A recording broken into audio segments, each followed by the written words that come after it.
Что мы знаем о первой криптобирже планеты? Binance. On Binance. Binance. Hi, my name is CZ. Но это не так.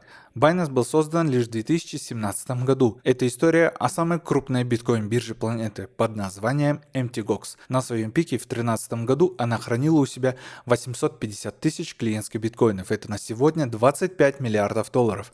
А спустя год, в 2014 году, в результате хакерской атаки потеряла 90% в один момент. Это история о бирже MTGOX, от ее успеха до ее банкротства и о том, как эта биржа чуть не уничтожила биткоин. В конце ролика ты узнаешь, что случилось с утерянными активами MTGOX и какие последствия это имело для нас спустя 10 лет. История MTGOX была бы не такой интересной, если бы не связь этой биржи с руководителями таких проектов, как Ripple, Stellar, Bitcoin Cash и даже черный маркетплейс Silk Road. 18 июля 2010 года MTGOX впервые был запущен ее основателем Джедом Маккалебом. Но вернемся на полгода ранее. Джеду Маккалебу было 35 лет, когда впервые он узнал о биткоине из этой статьи на сайте Slashdot. На тот момент Джед был уже успешным программистом и продал проект Едонки за несколько миллионов долларов. Программа Едонки была аналогом торрент peer-to-peer клиента. Этот опыт позволил быстро сообразить, что биткоину нужен такой клиент-оператор, чтобы людям было удобно производить обмен и переводы криптовалюты внутри одного сервиса. Возвращаемся в июль 2010 года. 18 июля 2010 года на форуме bitcointalk.org Джед Маккалеб создал тему с целью рассказать и привлечь первых пользователей MTGOX. В этой теме криптоэнтузиасты начали обсуждать платформу и указывали на недостатки сайта, а также сравнивали его с другими аналогичными сайтами типа Bitcoin Market, которые существовали на тот момент. Дополню для тех, кто помладше. В те годы самым эффективным маркетинговым методом было размещение о продаже услуг или товаров на узкопрофильных сайтах и форумах. И это сработало. Да ладно. Джед был удивлен тем, насколько быстро люди доверились ему и стали отправлять деньги на его PayPal счет. За первый день работы объем торгов на MTGOX составил 20 биткоинов при курсе около 5 центов, что было не так уж и мало на тот момент. Был ли MTGOX проектом будущего или это обычный банк для хранения биткоина? Опытные криптоэнтузиасты понимали, что Маккалеб создал продукт в корне не соответствующий идее децентрализованного биткоина. Джед создал максимально централизованный метод хранения и управления биткоинами клиентов через свой сайт, а все платежи он вручную отправлял через PayPal. Именно метод ввода биткоинов и вывода долларов на PayPal подталкивал клиентов MTGOX к использованию этого сервиса. Клиенты MTGOX отправляют свои намайненные биткоины на эту биржу, не осознавая о рисках. Тогдашнее биткоин-сообщество было таким ламповым. Это было место с уютной дружеской атмосферой, где никто не искал финансовой выгоды. Первым трейдерам биткоин был интересен как инструмент для забавы, но это и понятно, тогда цена была около 10 центов за один биткоин. Централизованный биткоин на MTGOX одурманил новичков в крипте, и большинство покупало впервые свои биткоины на бирже, там же их хранило. Только меньшинство вводило на холодные кошельки в виде жестких дисков и флешек на тот момент. Какая была цель у Джеда и почему он решил продать MTGOX? Через 2 месяца, в сентябре 2010 года, Джед переехал в курортный городок на Коста-Рике. Джед планировал отдыхать и заниматься серфингом, но быстро растущий бизнес не позволил ему расслабиться, и так как объемы торгов подскочили до 10 тысяч биткоинов в день, а платежные сервисы, такие как PayPal, создавали головную боль Джеду. Мне хочется плакать. Клиенты тоже были не особо довольны скоростью и плохой обратной связью. В результате проект Джеда превратился в череду бесконечных стрессов и полноценную работу без отдыха. Я сейчас расплачусь. Скупость Маккалеба или возможные слабые знания в кибербезопасности привели к тому, что его старенький ноутбук Sony Vaio был командным центром всего сайта MTGOX. Когда разряжался ноутбук, то весь сайт и транзакции зависали на сайте. Но не тупо ли это? Гениально. Ноутбук обрабатывал транзакции на 300 тысяч биткоинов в месяц. Январь 2011 года. Первая атака на MTGOX. Хакер проник в учетные записи MTGOX и украл 150 тысяч биткоинов или 45 тысяч долларов на тот момент. Этот инцидент сломал Джеда окончательно, и он решил завязать с этим. В принципе, логично. Джед оценил стоимость проекта в 2 миллиона долларов. Джеду был нужен покупатель со знаниями о биткоине и разработке сайтов в одном лице. Джед нашел такого человека на форуме под ником Magical Tax. Им оказался 24-летний Марк Карпелис из Франции. Узнав поближе Карпелиса, Джед понимал, что идеальный кандидат это Марк Карпелис, у которого, к сожалению, не было таких денег. Вот это поворот. Тогда он решил ему продать биржу на условиях комиссионных в первые 6 месяцев Марк отдает Джеду 50% комиссионных, а после Джеду остается доля в 12%. Фактически Марк получил Mt. Gox бесплатно. Фантастика. А что, так можно было, что ли? Как вы думаете, Джед был хитрым и богатым засранцем, или он просто хороший парень, который решил избавиться от проблем с биржей? Не надо так. Атаки на Mt. Gox стали нормой до и после продажи.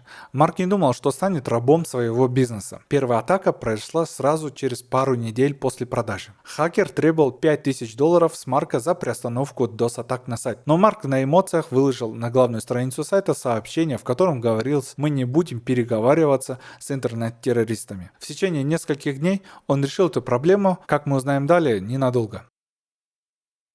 В начале этого ролика я упомянул про Silk Road. Вы, наверное, задаетесь вопросом: при чем тут Silk Road и Mt. Gox? Об этом далее. Silk Road был самым крупным маркетплейсом по продаже запрещенных товаров и услуг в интернете. Хайп вокруг Mt. Gox и Silk Road возник в один промежуток. Это был июнь 2011 года. Мегапопулярный блог Gawker написал статью о товарах, которые продаются на Silk Road. Я бы назвал это не статьей, а целым мануалом по покупке запрещенных веществ на Silk Road при помощи Mt. Gox. Благодаря этому призыву несколько тысяч новых клиентов появились не только у Silk Road, но и у Mt. Gox. У клиентов стал вопрос: а как можно купить товары на сайте, если он не принимает PayPal или другие методы? Вот тут и начинается волна регистрации на сайте Mt. Gox. Ежедневно регистрируется по 1000 новых пользователей. Благодаря этому спросу биткоин вырос в 17 раз, с $1 до $17 на пике. Связь между биткоином и Silk Road становится теснее, и это плохо отражается на репутации криптовалют в целом. И интернет только и пишет, что крипта нужна только для покупки нелегальных товаров и услуг. Биткоин становится черной валютой для всех. 19 июня 2011 года. Черный день для Mt. Gox. Хакер взломал сайт и начал продавать 260 тысяч биткоинов другим пользователям до того момента, пока цена не опустилась с $17 до 1 цента. Хакер создал на сайте дополнительные 100 тысяч биткоинов, которых никогда не существовало в самом блокчейне. 260 тысяч биткоинов он продал за $2600. В тот момент, конечно, были и те, кто покупал на радостях со скидкой 99%. Хакер по кличке Джордж Клуни, это не шутка, смог вывести всего $4500. Становится жалко Карпелиса. Нет.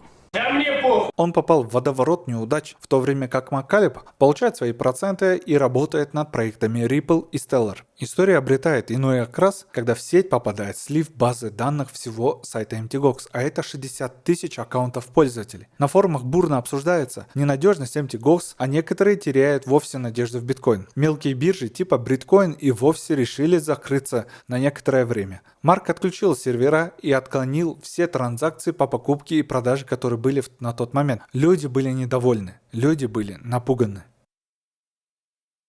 Эту атаку помог пережить. I'm Roger Ver. Он был проездом в Японии, в Токио, и ночью, испуганно увидев курс биткоина, он написал на почту Марку. Марк быстро ему ответил и попросил его приехать к нему в офис, чтобы помочь восстановить работу сайта. Роджер не был программистом, но он с собой захватил Джесси Пауэлла, программиста, который за ночь переписал весь сайт Mt. Gox и улучшил защиту. Роджер только отвечал на сообщения на форуме и письма. Для тех, кто слышит имя Роджера Вера впервые, Роджер Вер по кличке Биткоин Иисус – один из самых знаменитых людей в криптомире. Роджер является амбассадором биткоин кэша, я бы назвал его даже маркетологом всей криптосферы. Вот тогда. Так зачем же Роджеру помогать Марку? Естественно, все дело в деньгах. Если бы тогда Роджер Вер не помог Марку с сайтом, то, возможно, биткоин никогда бы не стоил $70 тысяч, не 1000. Роджер боялся, что цена биткоина останется около 1 цента. Он понимал, что он и другие криптоэнтузиасты и блогеры находятся в одной лодке под названием «Биткоин должен выжить». Март 2013 года капитализация биткоина превысила $1 миллиард, и цена биткоина поднялась до $92. Благодаря приходу институциональных инвесторов вроде братьев Winklevoss. Mt. Gox все еще является самой крупной биткоин-биржей на планете и главным поставщиком биткоинов на другие биржи. Благодаря халатности Марка Карпелиса цена за биткоин скакала то вниз, то вверх, так как биржи могли купить только большой объем, только на Mt. Gox. Но это было нормально на тот момент. Уже через месяц, в апреле 2013 года, стоимость биткоина превысила $300, а это в 7 раз больше, чем в начале года.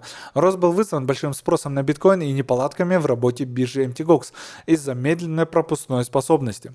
Но цена устаканилась в районе $100. Все было бы хорошо, но, к сожалению, правительство США решило закрыть проект Silk Road, взяв под контроль их деньги, и в это же время зародился проект Coinbase. Но их горизонт был направлен только на безопасный для властей биткоин. Coinbase обязывал всех пользователей проходить жесткий QIC. Крупные и мелкие биржи понимали, что не выживут, если не будут играть по правилам правительства США. Пока только MTGOX являлся островком либертарианской философии. Уже в это время крупные инвесторы в биткоин, такие как Венсес Кассарес, рекомендуют пользователям покупать биткоин на MTGOX и переводить их на холодные кошельки, которые появились только в тот момент. Накануне прекратила работу биржа Mt. Gox. 7 февраля 2014 года. Марк, обнаружив, по его мнению, баг, полностью отключил все выводы с биржи и ничего не говорил ни сотрудникам, ни клиентам. Далее, позже он написал на сайте, что проблема с выводом связана именно с блокчейном, а не с его компанией. Ладно, и так сойдет. После перестановки сайта парень из Лондона по имени Колин прилетел в Токио и начал одиночный пикет на первом этаже офиса MTGOX возле кафе Марка. Колин и Марк встретились на улице, и он задал вопрос Марку: где наши деньги? Нам рассчитывать на возврат или это все? У него на бирже хранилось около 300 биткоинов. Впрочем, это уже совсем другая история. Помощник Марка позвонил братьям Уинклвос и попросил помощи, но перед этим попросил их подписать документ о неразглашении. Вот тогда-то и он сказал братьям, что украдено с баланса 750 тысяч биткоинов. Да, это жестко. Братья не поверили этой истории о хакерской атаке и о том, как они пытались сами устранить свою проблему. Они попросили братьев выдать им 100 тысяч биткоинов, чтобы остаться на плаву, чтобы репутация биткоинов не исчезла окончательно. Марк и его помощник обращались к другим инвесторам, но на помощь так и никто не отозвался.